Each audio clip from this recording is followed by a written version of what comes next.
Muy buenos días, chicos, bienvenidos a la escuela preparatoria. Mi nombre es Raquel Morales Carvajal, soy médico cirujano, egresada de la Universidad Autónoma Benito Juárez de Oaxaca. Me dedico a la docencia en esta escuela desde hace 7 años más o menos. Practico la medicina de manera privada y he trabajado en algunas instituciones públicas. ¿Cómo vamos a trabajar? Bueno, dado la pandemia, les voy a dejar videos cortos de alrededor de 3 a 4 minutos. ¿Por qué? Porque no sabemos las circunstancias de los demás, si tienen internet en casa, dónde se conectan. Entonces van a ser videos cortos y al final de mis clases yo los junto y subo ese video entero a YouTube. Ya después les mandaré el link por si algo quieren revisar o quieren verlo todo de corrido, pues ahí se puede hacer, ¿no? Por la pandemia y de por sí, si estuviéramos en clases normales, mi clase es 3 veces por semana, lunes, miércoles, de lunes a miércoles. Entonces estas clases van a ser igual, les voy a dar clases lunes, martes, miércoles y ya dedicamos jueves, viernes a dudas, a cosas que ustedes tengan. ¿Por qué les estoy dejando grabado esto? Pues porque yo no sé su situación, yo no sé la situación de sus padres, si ustedes trabajan o tengan hermanitos menores que tienen que ayudar para sus deberes. Entonces yo les voy a dejar grabada mi clase y ustedes las pueden ver cuando ustedes quieran, ¿sale? No vamos a ver ahorita muchas tareas, pues por lo mismo. ¿Cómo me las van a mandar? Lo van a hacer en su libreta, le van a tomar una foto y me la envían. Y los que no tengan cómo hacer lo que les estoy diciendo, pues las van a ir juntando y cuando nos veamos en físico me van a entregar todo. A mí no me gusta, ¿cómo me doy a entender? No doy muchos apuntes, yo no dicto tanto, yo casi soy muy práctica y me gusta darle el resumen y ya ustedes van haciendo sus propias anotaciones. El cambio que tal vez a ustedes les va a costar trabajo es que ustedes vienen acostumbrados a un modo con sus maestros, a un modo donde casi los llevaban de la mano, donde les dictaban y les decían específicamente qué iban a hacer. Como ustedes ya pasan a un nivel medio superior, que es un bachillerato general, lo que vamos a estar trabajando la mayoría de compañeros, y al menos a mí me gusta mucho trabajar, que ustedes empiecen a razonar. A mí no me interesa que memoricen, sino que aprendan, que entiendan el por qué, el para qué. Siempre nos vamos a estar haciendo esas preguntas: ¿qué? ¿Por qué? ¿Cuándo? ¿Dónde? ¿Y por qué tiene que ser así? Porque la biología general, que es la materia que vamos a ver, es una ciencia. Y es una ciencia, ¿por qué? Pues porque tenemos que fundamentar, comprobar lo que estamos diciendo, ¿sí? O sea, en otras cosas, pues para lo mejor, por ejemplo, un poema, pues nosotros vamos a tenerle que medir su métrica, sus rimas, lo que ustedes quieran.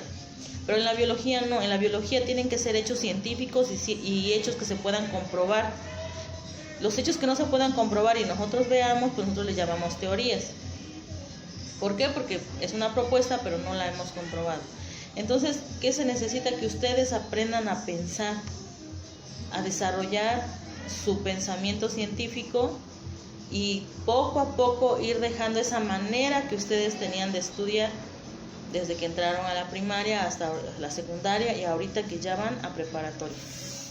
Bueno, entonces si recuerdan, yo les envié un archivo que se llama Biología en General, resumen de primer año, ¿vale? Es donde vamos a trabajar. Por lo general, en la mayoría de los temas, si no es que en todos, yo les presento diferentes cuadros, pueden ser sinópticos o conectivos, etcétera, los diferentes nombres que ustedes ya saben.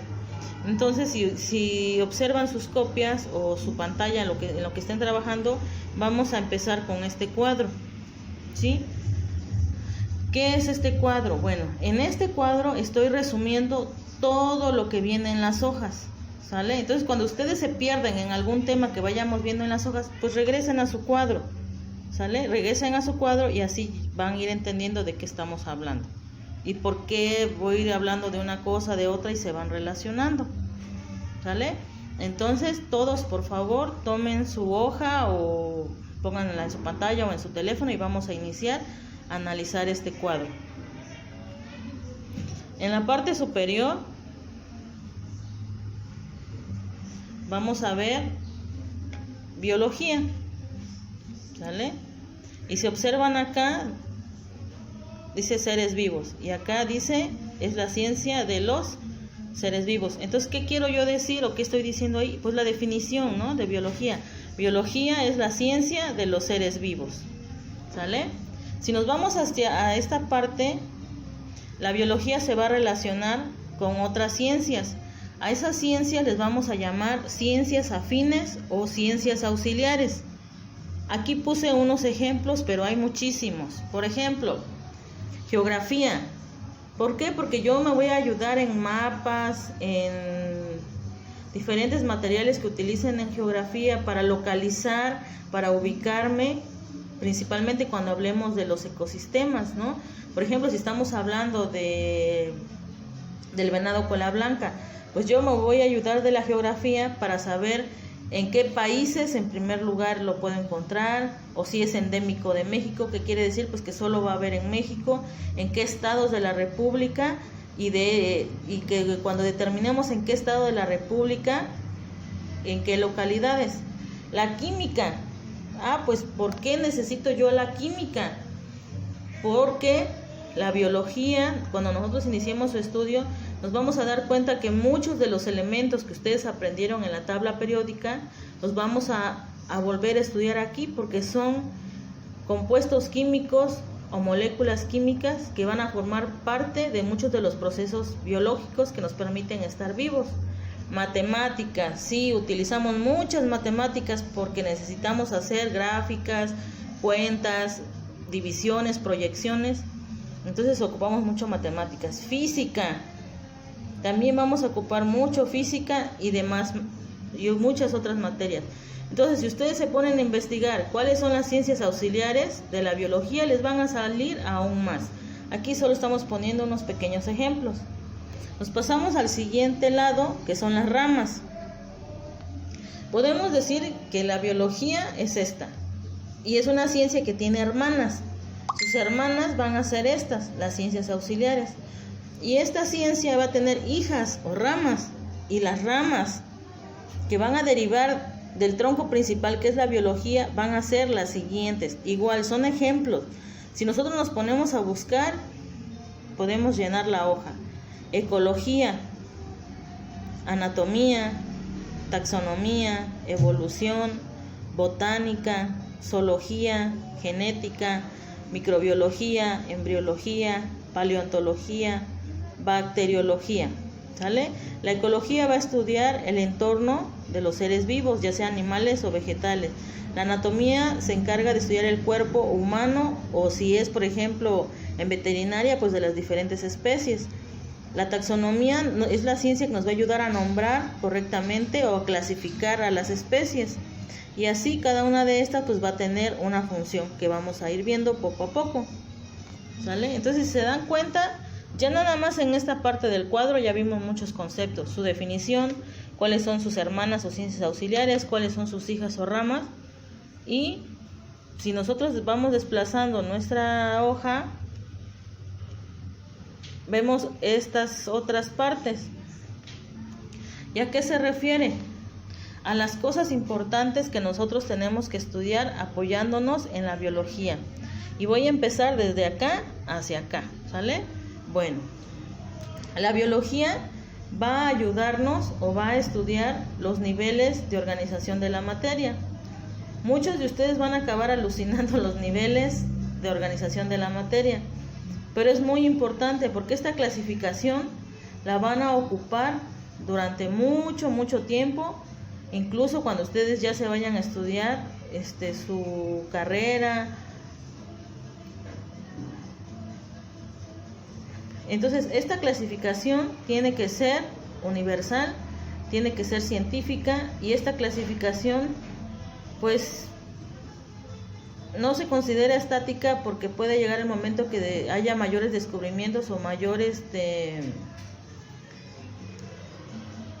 alcances en cuanto a la investigación científica y cambia, ¿no? Entonces vamos a aclarar lo siguiente. Los niveles de la organización de la materia van a ir del más pequeño al más grande, ¿no? Dependiendo de los autores, nosotros reconocemos 15 niveles. Puede variar dependiendo de cada autor, les repito. También que vamos a estudiar con la biología las características distintivas. ¿Características distintivas de qué? Pues a qué le denominamos ser vivo. Y para que algo sea considerado un ser vivo, tiene que tener estas características. Tiene que tener una estructura celular. Aquí vamos a estudiar a la célula. Tiene un metabolismo, es decir, cómo funciona. Tiene una homeostasis, cómo se regula. Tiene que estar equilibrado su funcionamiento y que se reproduzca, ¿no? Son algunas de las características distintivas. Como habíamos mencionado, la biología siempre se va a basar en el método científico. Tenemos que observar, experimentar y podríamos agregar un tercer punto que sería comprobar. También vamos a estudiar las teorías del origen. ¿Del origen de qué? Pues de la vida, ¿no? Si ustedes recuerdan, en la secundaria vieron esto: la generación espontánea, la panspermia, la evolución química. Y también tenemos que estudiar los componentes químicos, como son agua y minerales, carbohidratos, lípidos, proteínas y ácidos nucleicos. Entonces, con este cuadro, yo estoy resumiendo todas las demás hojas que les di. Y conforme vayamos viendo cada una de estas hojas, ustedes se van a dar cuenta. ¿Sale? Ahorita, como estamos apenas nosotros viendo esto, vamos a tener tareas, sí, pero no tantas. ¿Por qué? Pues porque yo no sé qué tanto les vayan a dejar mis compañeros. Entonces, vamos a ir poco a poco checando lo demás y pasamos a la siguiente hoja. Bueno, entonces, ¿qué quiero decir yo con esto? Que en la mayoría de temas van a tener un cuadro donde se va a resumir todo lo que nosotros vamos a ver acerca de ese tema. Yo les voy a ir mandando los archivos. Incluso aunque ya estamos en la escuela, yo les voy a dar los archivos o van a imprimir ustedes sus hojas y ahí ustedes van a ir viendo cómo quieren trabajar. Bueno, ¿cómo trabajamos en mi materia? Mi materia es bien fácil y a la vez pues depende, ¿no? ¿Por qué? Porque ustedes ya ahorita se van a ir dando cuenta qué les gusta y qué no les gusta. A las personas que les gustan mucho las matemáticas, física y eso, por lo general no les gusta biología. Y a veces a los que les gusta la literatura, les gustan ciencias sociales, pues a lo mejor no les gusta biología, ¿no? Y recuerden que existen muchos tipos de inteligencia, ¿no? Entonces, al reconocer esos diferentes tipos de inteligencia, pues yo no les voy a exigir cosas imposibles. Mi materia es muy fácil de pasar y realmente si ustedes investigan, conmigo reprueban solo las personas que son flojas entre las flojas. ¿Por qué? En primer año, como ustedes se están adaptando, se les tienen muchas consideraciones. Por ejemplo, mi materia, lo que yo hago, les voy dejando tareas y yo les aviso, esa tarea vale 1 punto, esta tarea vale 2 puntos. Y yo les dejo que ustedes junten los puntos que ustedes quieran. Un ejemplo, Pedrito, tengo 5 de calificación. Ah, ok. ¿Tienes puntos? Sí. ¿Cuántos tienes? 5. Entonces, Pedrito tiene 5 puntos en su examen, más 5 puntos que tiene ganado. ¿Cuál va a ser su calificación? 10. Yo le pongo el 10. ¿Por qué? Porque yo reconozco la inteligencia, porque si hay algún alumno que nada más con verlo ya se le grabó y él saca su 10, yo se lo pongo. Así no haya entregado tareas. Si alguien, pues nada más sacó 5, pero tiene trabajos, yo le pongo su 10. ¿No? La calificación se la van a ganar ustedes estudiando o porque tengan ese don o con trabajo. Y realmente quien repruebe pues es porque es flojísimo entre los flojísimos. ¿Vale? Entonces yo les voy dando a ganar puntos o les doy trabajos. Y de hecho yo les doy el examen, así como lo oyen. Yo les voy diciendo... A veces les voy diciendo entre cada tema, estas preguntas van a venir en el examen, o 2-3 días antes de que sea el examen, una semana tal vez, les dicto 30 preguntas. A ver, chavos, estas son las preguntas, de aquí voy a sacar mi examen. Si esos jóvenes trabajan, no echan desmadre, están atentos, a veces hasta nos da tiempo de contestar las preguntas y ya que tienen que hacer, pues nada más aprendérselas o memorizarlas. Y por lo general yo les acepto ideas generales. Aunque tengan la idea central, les acepto que lo digan en sus propias palabras. Claro, si es una definición muy corta, pues sí tiene que ser tal cual, ¿no? Entonces, en ese aspecto no se preocupen. porque de una manera o de otra, si ustedes tienen algo que se llama deseo, tienen el propósito de hacer las cosas, pues lo más seguro es que no van a tener problemas en mi materia. Mi materia, como es 3 veces por semana, ustedes no deben de sacar 5. Cuando nos veamos en persona les voy a explicar las reglas de los 5 y las demás cosas para que ustedes le vayan entendiendo. ¿Sale? Entonces, hasta aquí vamos a dejar la clase de hoy. Espero que hayan comprendido cómo vamos a trabajar con esos cuadros. Si tienen dudas y no las quieren poner en el grupo, me las pueden mandar por privado, no hay ningún problema. Nos vemos mañana.